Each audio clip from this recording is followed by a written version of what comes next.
Hey Jabbers, on today's episode, we have Katie Mast from Rock Paper Coin with us, and we're chatting all about the weight of having imposter syndrome, which we have all felt, and feeling burnt out as we all hustle to run a successful business while finding strategies to not let that happen. After all, we do have businesses to run. Katie, thank you for being with us. We're excited to chat with you and dive in. Yeah, thanks And for having me. and just a little more about Katie. Katie is a highly respected leader in the wedding, event, and creative industries. She has worked with renowned brands such as Honeybook, the Rising Tide Society, Aisle Planner, and DreamWorks Animation. Having spent almost a decade as a business owner of a destination wedding and event planning company, Katie now dedicates her time working with companies to help them grow and develop their genuine communities, promote ongoing education and diversity, and build strong and healthy brand partnerships. Katie is known for being the best advocate and the kindest hype girl for the modern day wedding industry. She's beloved by her colleagues and the community for her open heart to mentor, willingness to keep learning, deep rooted love for encouragement, and genuine friendship. I literally have goosebumps saying this. Originally from California, Katie now lives in North Carolina with her husband Josh, their children Beckett and Olivia, and two beloved pups. Whenever possible, she escapes to the coast, enjoys her daily oat milk latte, and is a proud enneagram 2. Welcome, Katie. Thank you so much, friends. I'm so happy to be here. We'd love to know a little bit more about your story and how did you get into this line of work? Yeah, so my story, as you can tell from my bio, my story kind of goes all over the place. So I actually got my start in the entertainment industry of all places, and my first job as a early excited 20-year-old was at DreamWorks Animation Studios. And I got a really super great coveted role in the licensing and consumer products department, which is exactly where my type A perfectionist side of me came as I memorized all the colors of the Pantone chart. And I got to make toys for movies, which was so amazing and so awesome. And that was actually the very first place that I was introduced to hustle and burnout and imposter syndrome. So this feels very fitting to be having this conversation. And then I went off into the wedding world because I thought if I can work in movies and I can work in consumer products, then how hard could weddings be? And turns out that was pretty hard. That was a good challenge. But from there, I got introduced to such wonderful, wonderful brands as I went through the ranks of being a business owner of a destination wedding business, and started working internally at Honeybook and then Aisle Planner and now Rock Paper Coin, where I get to build all of their wonderful, amazing communities and really just love on members and customers in the industry. So that's a little bit of my journey and where I came from and where I am now, but it's been a blast. I love that because I feel like so many times I think we get fixated on like we have to stay in this one career that we like Yes. know have known for so long. And I feel like that's such a good example of like pivoting and changing your career and your life. And like there's so many different opportunities and like skill sets that transfer over to like all of those different jobs that you've had. Yeah, you're so right. And I feel like also there's such a glamorous fantasy of wanting to be in the entertainment industry and being able to walk away even from a role at, DreamWorks. And before that, I was at Blizzard doing World of Warcraft. Like being able to get into that space that seems so coveted and so hard to get into and forging your own path is definitely not easy or normally heard of. So I'm glad that you picked up on that too. Yeah. And I guess kind of to segue off of that, how was it for you to like kind of walk away from like a business that you built? Because you said you had it for 10 years. Yeah. I was a destination wedding planner for 10 years. And, honestly, it sounds so cliche, but I started becoming a wedding planner right after planning my own wedding, which was a destination wedding in Mexico. But it really actually was a different time back then. Like Etsy had just launched. Pinterest was in beta. Like it really was like plan your own wedding and get like stacks of magazines. So when I got back from being married and having our wedding, I actually was fully prepared to start interviewing back in the entertainment industry. My husband and I had just recently moved from Southern California to Northern California for his job. And so I was like, okay, well, I'll just go work at Lucas, or I'll just go work at Levi's and Gap. And I had all these interviews lined up, and all of my friends were like, do not do this. Do not do this. Like, you're better than this. Like, we want you to be okay. Like, we want you to be healthy. And that's really where I was like, well, I mean, red carpet movie premieres, weddings. I just survived my own in another country. Like, I can do this. And then 10 years later, you know, it was a great, amazing, amazing business. We closed it down right before COVID. So for a lot of ways, I'm thankful that, you know, we and our clients didn't have to go through what so many people had to go through. And that was really hard. But being able to make the switch from being an actual business owner, being a wedding planner, being in the industry, to working on products that make the industry better and make this a more efficient space for so many people coming into business, and using tools that I didn't have access to when I was first building a business, has been really exciting. So it's been a great switch, I'd say. One love to another. Yeah, I love that. So let's dive into a little bit more about, I know you mentioned like imposter syndrome and burnout, especially starting back in the entertainment industry. What do you feel like is causing this more and more in entrepreneurs and small business owners? I mean, specifically, but like I feel like across the could say that for really anybody, even working a corporate job. But what's sort of your take on that? Yeah, I mean, for me, the real question really is, what isn't causing imposter syndrome and burnout these days? There's just so many layers to it. But let me start here. I always have felt that if someone granted me a wish that I could make on behalf of the entire world, that said, congratulations, like today you get to get rid of either imposter syndrome or burnout forever, what was it going to be? I would get rid of imposter syndrome before burnout any day. And let me tell you why. For me, yes, burnout sucks, right? It's exhausting. It can be debilitating. It's truly horrible when you're in it, and it evokes all these kinds of feelings. But burnout, for me, is typically easier to get out of, as I feel like it's really often a result of bad habits and processes, versus imposter syndrome, that once it's in your head, once that seed of doubt is planted and you add on layers of pressure and success and public and personal fear of failing, and that doubt really kicks in, you believe that. That totally becomes mental. And it's so much harder to get rid of. And unfortunately, there isn't like a happy app or a quick fix for digging up roots of a doubt seed initially that you planted. That's kind of how my take is on that. Do you think do you think imposter syndrome is more self-imposed? Like burnout is a result of probably some external factors of working too many hours, maybe not taking break, some things that you kind of have to do, deadlines, depending on your career, there are some like external factors. Do you think imposter syndrome is self-imposed? Like people are just doing their thing and you are choosing to compare yourself?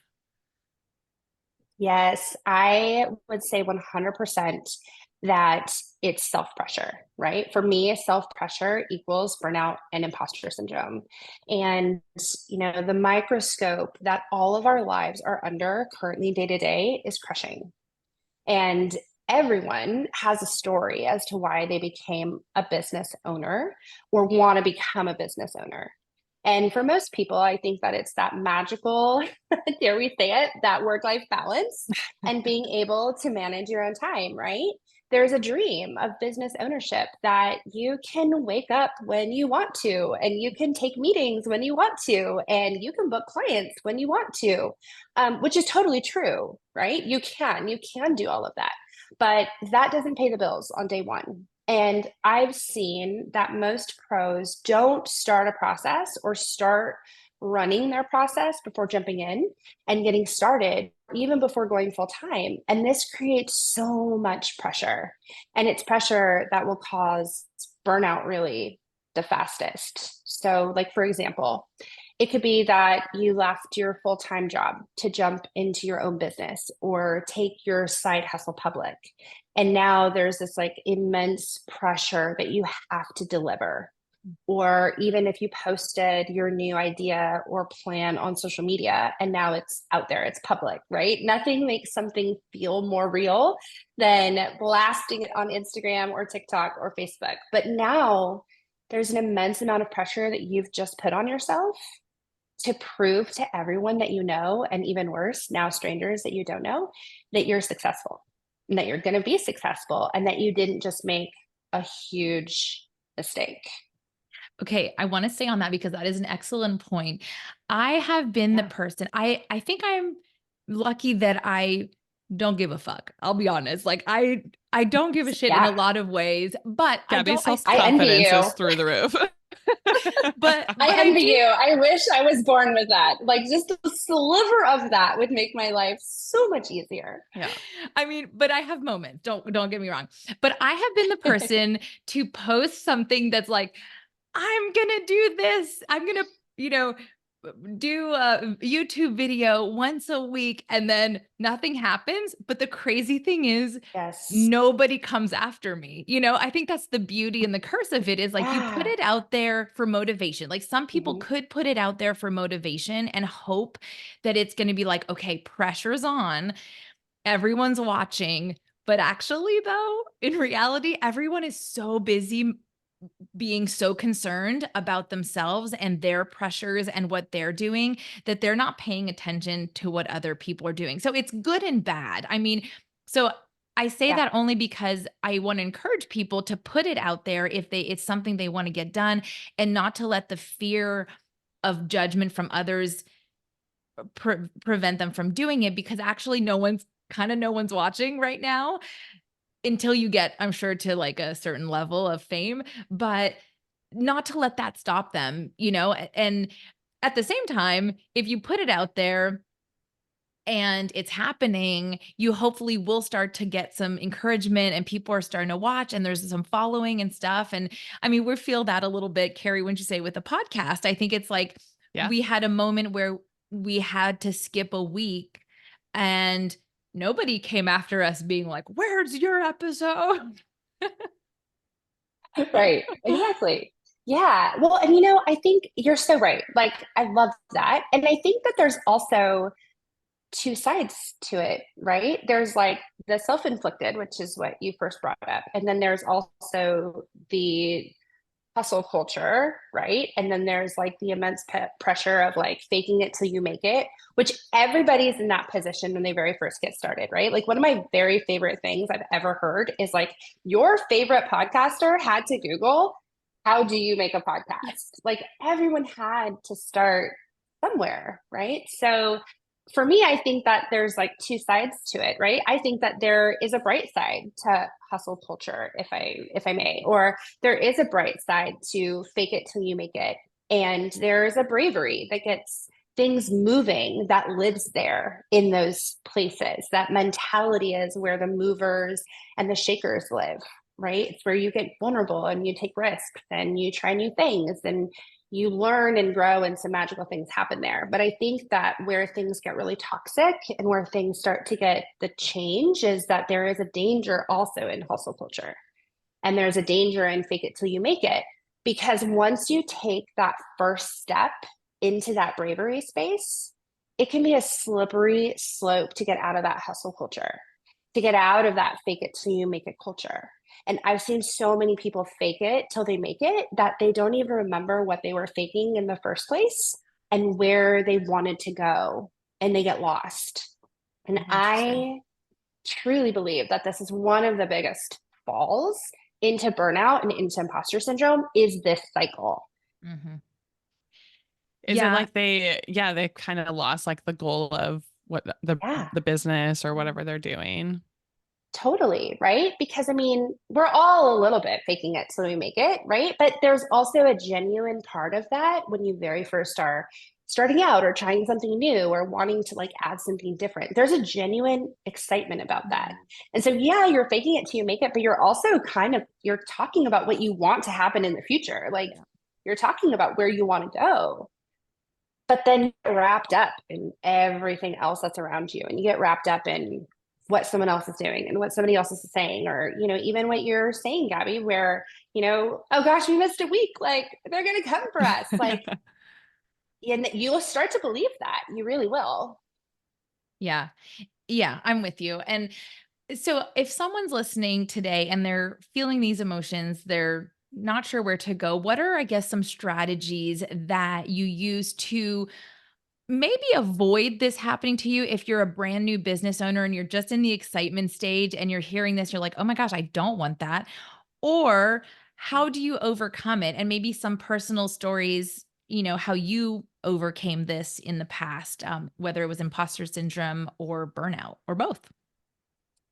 Yeah, so I'll confess, I'm living proof of this topic right now. I'm terribly, terribly horrible in burnout and in imposter syndrome and in feeling like I'm not enough. And, and I've learned quite a few things on that journey. But the one thing I want to do right now is I want to share a line that I tell my kids all the time. And it's learn from what I'm learning, not what I'm doing. And I say that because I don't want to hyper focus on what I'm doing all the time, because I'm going to get it wrong before I kind of almost get it right. And there are plenty of times when I am going to need to learn or unlearn something else and do it all over again. So the lesson is never over. And I want to focus on what I'm trying to learn, because chances are it's going to take a few lessons. And I love telling that to my kids. I love that. Do you feel like your kids are implementing that? Or how old are your kids? Do they like notice those things? My daughter does. She's Yeah. 7. She's 7 going on 35. And she loves to just call us out on all the things. My son is 12 and he's had his own struggles. I see so much of myself in him. He's got ADHD, which I don't have ADHD, but like that perfectionism is close. And he has anxiety. And I don't have anxiety, but I know the feeling of just putting so much value on other people and what they think, in the own place that I work in, um, compared to his anxiety. So I feel like they're both teaching me how to really like live in a very uncomfortable place and call out a lot of the things that I may not be doing right. But also, I feel like in parenting sometimes too, right? It's like, do as I say, not as I do. And then sometimes it's like, do as I do and not as I say. And it's just, there's so much of it. But I really like to go and lean back into that lesson of just like, I want you to focus more on the fact that I'm learning and I'm trying, more on like what my outcome was. Yeah, for sure. And I feel like, I mean, even for younger kids, right? It's like such an impressionable age that it's like they're already dealing with like imposter syndrome of fitting into They social are. settings and different things like Oh, that. Oh my gosh. So I mean, and true. Yes. And I they, know, oh, go ahead. Yeah. oh no, I was gonna say kids, like we'll talk about social media in a bit, but I just think of how different growing up was for us and the generation before versus now. I cannot imagine how early on the imposter syndrome must set in, right? Like it, Yeah. you must see people. I see kids online, like girls that are probably maybe between 10 and 13. And I'm like, wow, if they saw what I looked like at that age, just a big old nerd, just, with zero Right. fashion. Like, and I was living my best life. Like there was nothing I was. wrong about it, but it's wild. And it is something that I think probably has to just be addressed earlier on in life than before, because it's a problem that's not just happening because you're a business owner or because you're doing some type of crazy career, but it's happening just because you are born in this day and age, and you're gonna be influenced by a lot of factors. Yeah, yeah. And I definitely feel like the culture we have here at home, it's such a give and take between my husband and I in just trying to learn how to function and like have high level careers and not mess up our kids and like have them learn from our lessons. Like I know for my husband and I, like we personally struggle with the balance of career and parenting, right? So like for me, I feel an immense amount of pressure to show up full time in both places. And that's from me and me alone. And so I know that I'm showing my kids how to do that, which drives me insane, but that only like feeds the fuel, right? It only just puts more fuel then onto the fire. And as you said, I'm an Enneagram 2 and I'm a perfectionist. So Tell us it's like about what every for morning. any for sorry to interrupt you. For anybody who doesn't know what an Yeah. Enneagram 2, to give us a quick rundown of what that is. Oh my gosh. So everyone has an Enneagram 2 friend, whether you know it or not. It's the friend that like picks up the phone at 2 o'clock in the morning and drives across town looking absolutely crazy in their worst pajamas and like will be there for you. It's the friend that drops absolutely everything to make sure that like somebody is just having the best day of their life, even when you're having the worst of yours.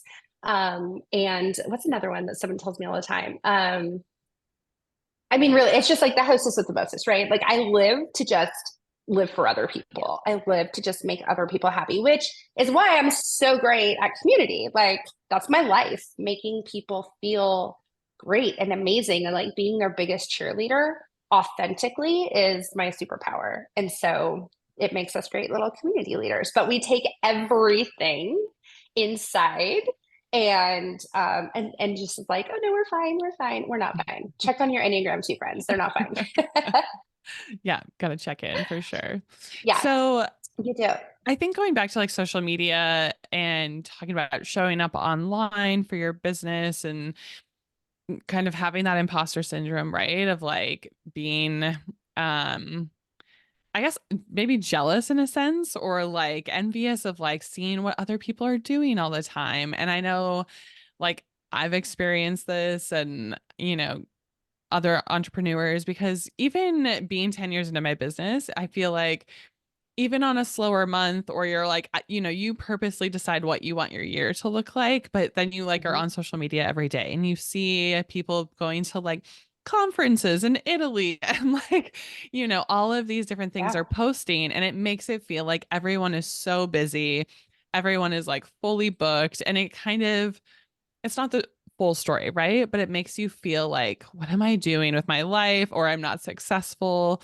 And so let's talk a little bit more about that and like what your take is kind of on social media and like how that feeds into imposter syndrome. And I mean, also, I think feeling burnt out, right? Because you're like trying to keep Yeah. up with this image of what everyone else is doing on social media.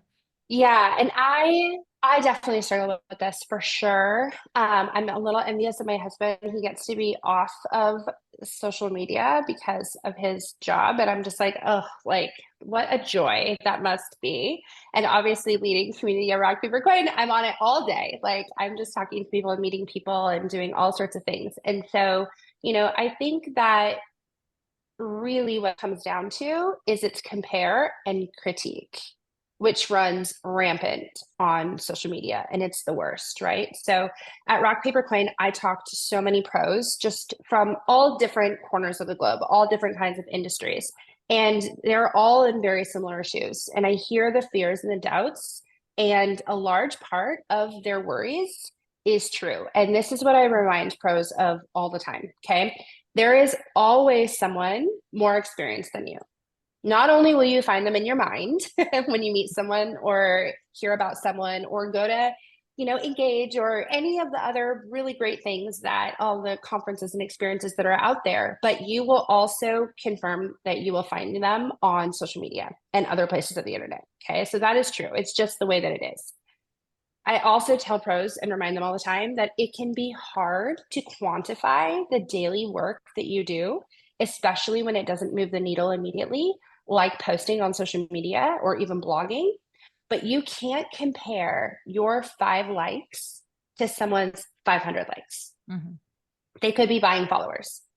They could have been in the business for 8 years, which is pretty much like 800, right, years in the small business world. But you're comparing their 8 years to your 5 months. And so they have rightfully earned all those likes. They have earned all those comments. They have earned all those followers. So I want people to focus on what does matter, right? And what does matter is that you are showing up and you're figuring it out. You are what the work that you are doing is important work, and it's important work to your growth and where you're going. You're still kicking butt, right? If you're showing up, you're kicking butt no matter what, like you're doing it. You're still out there making waves and you're building your own castle in the industry that you want to be in. So get out of your own way. Essentially, there it is. There's the breakdown. Well, and you said something interesting about there will be people that know more than you. And something on the flip side that I had heard when I was starting a new kind of branch of business was if you know 10% more than someone else, you can start teaching other people. And I think that's true. Like, not all of Yeah. these experts that we follow out there have been studying or doing whatever they've been doing for 800 years. Some people just happen to learn it really well, and they know more than the average person, and they are qualified to teach. Of course, you have to be careful and make sure you're doing your due diligence when you're looking for mentors or people to learn from. Um, Yeah. but that was really Yes. encouraging for me because I was diving into something that I was like, okay, people understand this, but I'm doing it in a way that they are like, wait, how did you do that? Teach me. I'm like, Yeah. oh, okay. I know at least 10% more, probably more than that, than they do on that topic. So let me go ahead and launch a course. And I did. And I never got bad feedback about it. I think I was really scared to be like, well, I already knew that, something where someone says, I already knew that. But in fact, they probably knew some of Yeah. it, but they learned regardless. And I think that's just true. Yeah. Oh, absolutely. Yes. Yes. And that's the beauty of it. And like that goes back to that line that I'm like telling my kids is that I don't ever want to know everything. I don't ever want to be the person that, even as I'm speaking at a conference or being asked to be on a podcast, right? Like I want to share my story. I want to share personal struggles. I want to share relatability because I hope that someone's going to hear that and it's going to help and it's going to be the thing that they need to hear. But there are plenty of days when I need to hear that too. And like, I need to learn it too. And I need to start from square one, or I need to go and I need to go learn from somebody else. And so I never want to be in that position where I feel like I don't have anything else to learn or that somebody can't give me any value. And there have been plenty of people that I have met that have been in business for 1 month, 1 year, and I've learned a lot from them. Mm-hmm. I've also been in conversations where I've talked to people that have been in business for 5 or 10 years, and I'm like scratching my head. I'm like, wait, what? Like, wait a minute, what's happening here? So, you can't discount both sides. Yeah, it really is like picking and choosing who you're learning from and taking advice from. And Yeah. like, just Yes. because someone has been in the business longer and giving you advice, it doesn't necessarily mean it's always right for you and like what you're doing as well. So it's like being Absolutely. really like, I guess, decisive about like what you're taking to heart and like what you're implementing in your own business. Yeah. Yeah. I love that. And Katie, Cool. going back to your story, because I know we jumped off and talked about enneagram, but tell us a little bit more in depth about your struggle with that imposter syndrome and burnout, and more or less how you are coming out of it or came out of it, and we can dive into maybe some strategies on how to do that for other people.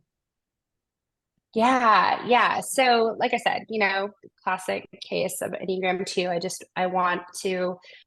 I get up in the morning and instead of thinking like, what am I going to do today? I immediately get out of bed and I think like, what do I need to do today?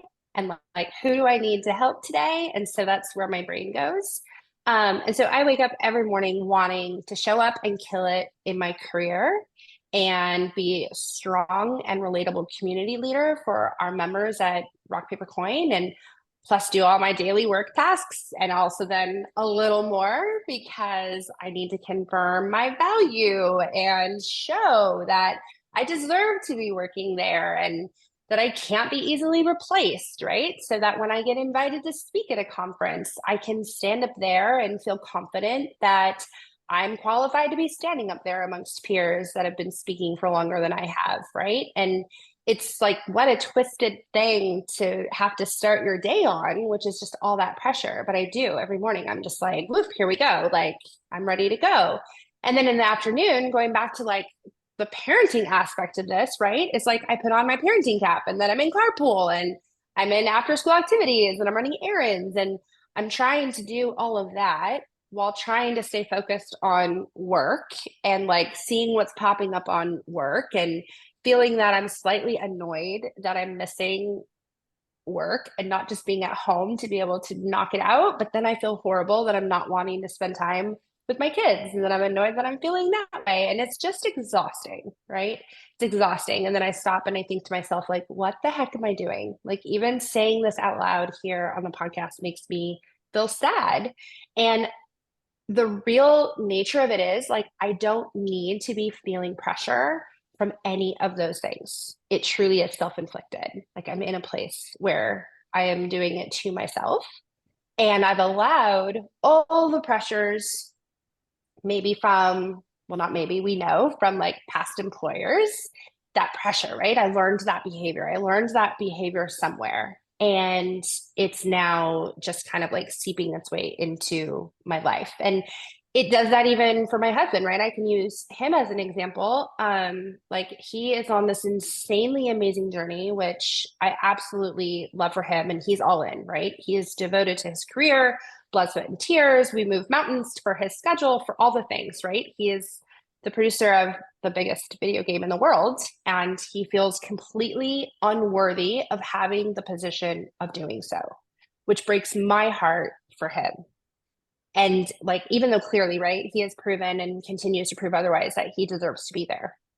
And So what does he Katie, do? that's interesting. So I was going to say that's Yeah. interesting too, to hear, and a kind of a good thing to hear that men are also feeling this. I think it's easy for women Yes. to like naturally have this guilt, right? But it is happening to men. So if there are men listening, it's normal. Like, it's happening of all over. And like, how Yeah. successful we see this title, just his title alone on the outside, we're like, wow, that's incredible. Like, this Yeah. guy's living life. And to Yeah. hear that on the inside, he's probably not outwardly showing this to his peers, I'm guessing, but No. internally and with his family, he's, speaking up about these struggles that he's having. So yeah, thanks for sharing that. I hope um he's okay with us discussing him. I know, right? Like the Whoops. back door there, just like, sorry. But no, it's so true because, I do think that women most frequently get put into the category of imposter syndrome and burnout, right? And even the way that like male burnout is described is so different than the way that people describe my level of burnout. And also, I feel like when we tell people about that, or like even when it comes up in just conversation, right? Because I mean, the entertainment industry, we've both been in it, it breeds burnout. It breeds this culture of like, you are very easily replaced. You are a number, right? There's an intern that just graduated art school that will do your job for free. Like, that is how it feels. And even in the comparison of talking about that, there's such a narrative of like, oh, well, he is stressed or he's burned out or he has imposter syndrome because he's creating something really big. And for me, it's always the conversation of, oh, well, you're stressed out because you're taking care of the kids. You're taking care of this. You're juggling all these things. You're like doing this. You're trying to build a career, but you're also a mom. And there's just this like, it's like, wait a minute. No, that's not fair because he all has this pressure of being this superstar during the day at work and doing this amazing thing that millions and millions and millions of people in the world love. But he is now given everything he's got to everyone at work, Mm. right? He's joined every meeting. He has had visibility of every roadmap and task, and he's leading so many people that it makes my brain hurt. But then he has no mental, physical, or emotional bandwidth for anyone else at the end of the day, and then shuts down, right? So then he feels like the worst spouse, the worst parent, the worst person, whatever it is, right? Because he walks in the door ready to get for bed. But there's almost like an allowance that he gets to do that because he has like this really great job and he is doing all these things and crushing all these dreams and making all these people happy. Whereas I'm doing the same thing in a very different capacity, but it's not the same narrative. It's not the same conversation. Yeah, I think it's so interesting to talk about like so much of this is self-inflicted because Mhm. it's like your own narrative in your mind that is just Yes. constantly going, and like that's such a hard like shift, right? A mindset shift of who Yeah. whatever it is, whether it's like personal goals in your life, I feel like you can be on social media and it's like, are your finances in order? Are you healthy? Are you eating enough protein and fiber? And it's like we're so inundated with all of these things that I think we're constantly like, well, I'm not doing that well enough and I'm not doing Yeah. this well enough. And so it is so self-inflicted. And that's such like a good, I think, Yeah. realization for a lot of entrepreneurs to be like, just like take a step back. It's fine if you're not Yes. doing everything perfectly, like small steps to get there.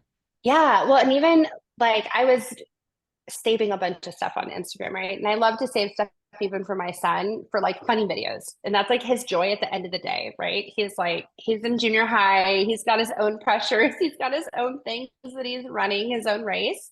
And he just wants to snuggle at 12. I'm like, I will take it. He just wants to snuggle with me at the end of the day and watch funny videos. And so I'll save them. And yesterday he like snuggled up and asked me, he's like, okay, I have school tomorrow. Like, let's just decompress. Let's just hang out. Do you have any funny videos that you saved for me? And I started scrolling Instagram and my saved videos. And it was literally exactly what you just said. It was like, are you saving enough? Like ways to like make sure that you like have enough in your bank account by the age of like 45. And then it was like, this recipe and this recipe and like this workout and this workout. And I was like, this is so depressing. Like I'm scrolling before I get to anything funny. Yeah. And there was just this pressure of things that I saved for myself. And it was just this like rolling screen of doubt, is what it felt like. It felt so heavy of just all the things that I now need to do and I need to focus on and I need to like fix before I got to like a funny video of a cat in a box or whatever. Yeah. And so it was such a reminder of just like, whoa, like I need to step back. I'm doing okay. We're doing okay. It's fine. Like I'm going to be all right. Because I think we're always feeling behind, right? Like, even Yes. I think I see videos where it's like you prayed for like, or like manifest it where you wanted to be today, but like we don't celebrate that or enjoy it because we're just looking at the next end goal and like, where do I Yeah. want to be in a year? How much money do I want to bring in my business? And so it's never like Yeah. enjoying where how far we've actually come. I love that one. That one always stops me in my tracks because I think that all of us can stop and think about ourselves 5 or 10 years ago, and we can remember things that we were hoping for. Like, I distinctly remember us living in San Francisco before moving here to North Carolina, and like hustle culture and burnout was real. Like, we were making on paper what looked like an exorbitant amount of money and barely making it, like barely being able to feed ourselves and pay rent because it was just so expensive to live, to breathe air, to just be a human, living in an address in a zip code. And I remember thinking like, oh my gosh, like one day we'll buy a house. One day, like we'll have money in the bank. One day we'll be able to go on these vacations. Like one day, one day. And now I'm here and, we're in a home that we bought and our kids go to school that, we're able to choose and we're able to pay for. And we've got this ecosystem that we've built. And I do not stop often enough and think about the fact that all of those things that I was like, please just like let us get there. Like let this be worth it. Like let this be for something. Like we've gotten there. And I do not stop and think about that nearly enough. So that line always stops me in my tracks and like grounds me. Yeah, that's so Yeah. good. Oh, Yeah. my husband and I have that conversation all the time because he'll be like, okay, when I get this project done, I'll be less stressed. When I did it, and Yes. I Famous have last to, words. yeah. And like I've said that when I'm done with this wedding weekend, I'll be happy. But yes, it's Mhm. true that there will always be more things. So you have to accept some type of happiness all the time in the moment.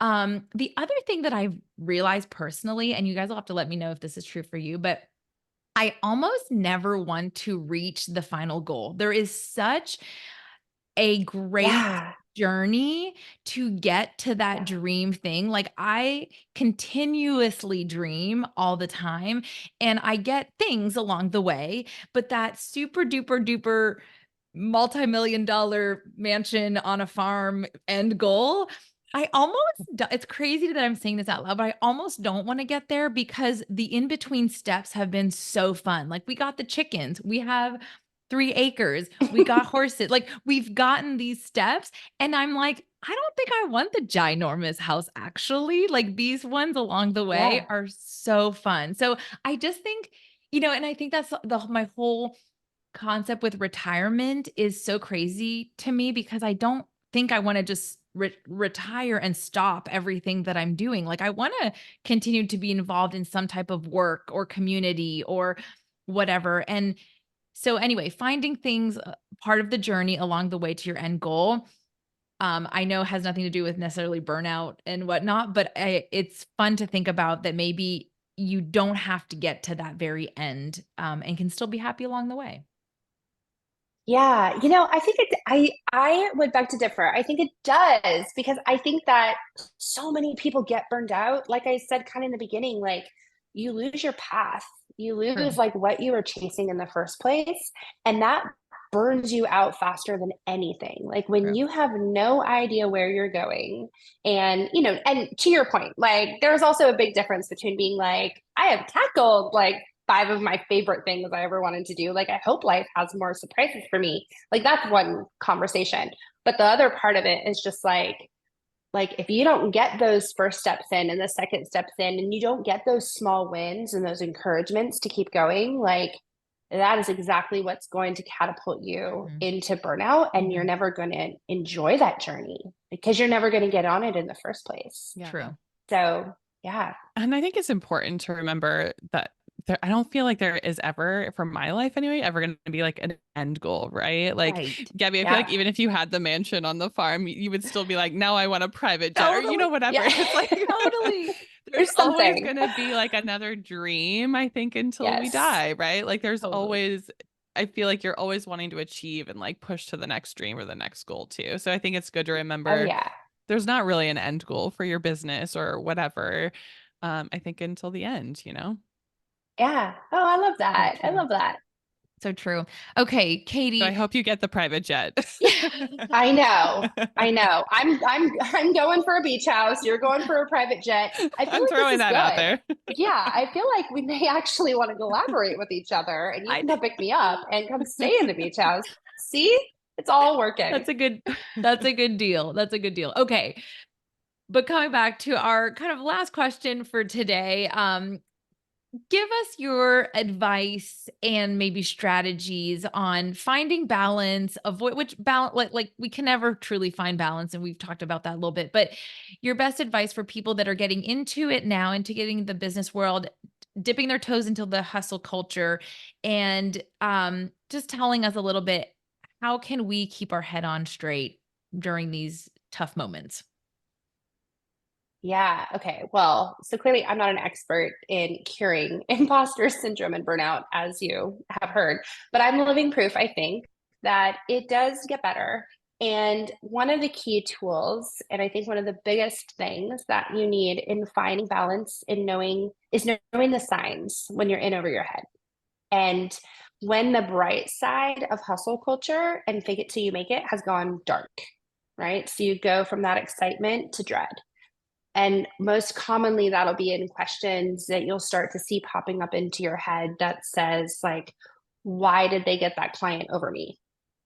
Why are they already booked for 2024? Or why are they already booking into 2025? I can't even like get a couple clients this spring, right? So being aware of your feelings and taking action and course correcting before things get out of control, I think is the number one thing. Because once you're in, right? And that seed is planted and it's going to be really hard to get it out.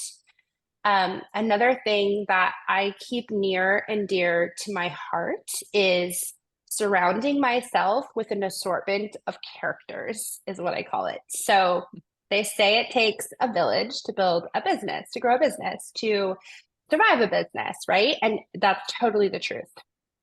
So I have friends from every corner of the universe because I can't be all the things. And so they truly are my power pack. I have the sensible friend, I have the power friend, I have the creative friend, the dreamer friend, and the sensitive friend. And I also then have a circle of business friends that, if I'm being completely honest, kind of scare me because we are all wildly different from each other. And I'm not actually sure that we would ever be friends in real life, but that's exactly why this strategy works. Okay, so I have the overly confident friend, business friend. And this friend, you'll recognize this friend because their mannerisms very much align with like, I don't need to learn anything from anyone. I'm doing everything I need to be doing. I'm not changing my ways. Okay, so that's overly confident business friend. I also have the imposter friend. The why am I even doing this? I haven't even done this before. Everyone has more experience than I do. Why are people even friends with me? Right. So I have that friend. I'm sure I am that friend on other people's business friend list. And then I have the humility friend. And this friend sounds like any advice on how I can get better, or I'd love to learn how to do that. Will you teach me? Or even I'd love to learn from this person. Can any of you connect me? Right. And so I learned so much from that circle, for better or worse, because there's two sides, right? I learned so much from my overly confident friend that I'm like, ooh, that's good. I'm going to take some of that confidence. But then I also see from that overly confident business friend of like what not to do. Right. Like it's a really good indicator of like the do's and the don'ts. So I've got like my circle of friends, right, that hit all of those personalities. And then I have my business circle that hit on, I think, what are the three most important things that you need in business, which is confidence, imposters, right? We need to have a little bit of like, keep yourself in check. And then humility, which is how we're going to grow, is being able to just lean into being confident in what you know and being confident in what you don't know. Yeah, I think it's great to build up that circle of friends because it kind of like when you're in community and like having conversations with other business owners, it sort of helps break down that imposter syndrome because you're like, It oh, does. they're also struggling with this. Or like you get to like celebrate wins and like, you know, talk about your struggles. And it really, I think, helps kind of bring you back down to earth of like getting out of your own mind and being like, everyone's so much better, everyone's more successful. And I think surrounding yourself is so helpful. Yeah. And I do think that lends itself back to like the sweet and the sour, right? It's like social media can be so sweet. It can be so sour, but it can be so sweet. And being able to connect you with like-minded pros and being able to connect you with different parts of the industry you didn't even know existed, right? And the same with those conferences we talked about earlier. It's like the networking, the conferences, the retreats, all of those things serve a purpose. Gabby, to your point, like making sure you're doing your research and going to the right ones is very, very important, and learning from the right people. But there's a reason why people save money and invest in going to those. And it's because that's where you're going to start to build not only yourself, but you're going to start to build your circles, your community, and you're going to learn about what you want and what you don't want. And putting yourself out there is hugely important. And I think just like to wrap up with strategies and advice, like I think the other key part of avoiding burnout for sure is processes, right? Like you just have got to have processes. You've got to have a place, a roadmap of like where you're going. You don't need to have the entire map, but you at least need to know how to like get out of the driveway. Like, are you turning right or you're turning left? So just having just an inkling of an idea of like where you hope to go before starting off and doing this full time, I think is hugely important. And then what does your experience feel like and look like to people that you're starting to introduce your business and yourself to in the first place, right? And that's going to be from like a CRM, and that's going to be from like management tools, and that's going to be for, just all of the day and day tasks of like posting and socials and marketing. And just there's so many amazing tools out there and so many amazing apps. Just figure out what works for you and stick to it. Yeah. And Yeah. I can say I'm a rock, paper, coin user. That was Yay! that was a big game changer for my business too. And we just interviewed Taylor from NG Marketing. Love Oh her. my God. I won't shut up about this program because it was like, I know. yeah. And and that was the thing with all of Yeah. these programs is that it is run by experts in that industry. So you don't Mhm. have to try to be all the things. You can pass off to a program, a tool, a mentor, however that comes to you. But yeah, that is some great advice and great strategies, Katie. Yeah, Taylor is actually on my list of my circle of friends that terrify me because she's just so highly intelligent and so, I mean, she's just so great. But she's also like, she is my say it how it is friend. Yes. Which like for me, I'm like, okay, just say it. It's fine. Like I'll take it. Like Yeah. just give me all of the words that you have to say about me right now. Like I'll handle it. I'll take it. And so I love that. Like she's that friend. And you really need to have like that super uber smart friend who's smarter than you, but that's also just gonna be like, what are you doing? Like get yourself back together. Like you're better than this. Let's go. And she's that friend for me. So I love that you just had her on. Perfect. Katie, well, thanks so much for being with us today. I think this is just such a great topic for small business Yeah, owners, and we hope it really helps, other entrepreneurs on their journey. With all me that too. being said, how can you tell us a little bit more about how people can connect with you, and even rock, paper, coin if they want to implement that into their business? Yeah. So, yes, please come and just check us out. Rock, Paper, Coin, we're doing really big things. We are a women founded, women started tech startup. Like, doesn't get cooler than that. That is moving and shaking and doing all sorts of big things for small business owners. So, we handle your invoicing, your contracts, your proposals, and we do it all incredibly affordably and really fun, which is the best part of it, I think, keeping things simple. So check us out. Rockpapercoin.com is one way that you can just see our services and see what we do. But come hang out with me on socials, which is at rockpapercoin on all social media channels. Perfect. Well, thanks so much, Katie. Thanks, Katie. Yeah, thanks for having me.